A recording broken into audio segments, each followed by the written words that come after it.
नमस्कार दोस्तों, जानी कैसे में आपका स्वागत है। हम रोजाना स्वास्थ्य संबंधित जानकारी लेकर आते हैं। हमारे चैनल को सब्सक्राइब करना ना भूलें और साथ ही बेल आइकॉन को ज़रूर दबाएं, जिससे कि हमारे सभी वीडियो की नोटिफिकेशन मिले आपको सबसे पहले।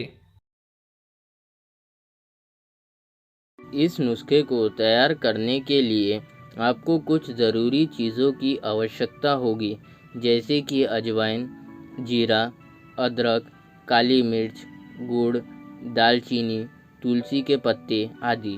आप सबसे पहले किसी बर्तन में 3 कप पानी लें और आधा चम्मच जीरा, आधा चम्मच अजवाइन, कद्दूकस किए हुआ थोड़ा सा अदरक, 3 से 4 काली मिर्च के दाने, थोड़ा सा गुड़, साबुत दालचीनी और तुलसी के पत्ते, इन सभी को डालकर उबाल लें।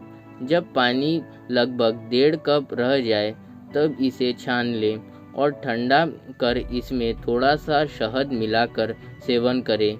इस फार्मूले का इस सेवन करने से पुरानी खांसी, सीने की जकड़न और कफ जल्दी दूर हो जाएगी। इसके अलावा इसका सेवन वायरल इन्फेक्शन को दूर करने, इम्यून सिस्टम को बढ़ाने में कारगर होता है। इसका उपयोग आपको सुबह के समय करना है।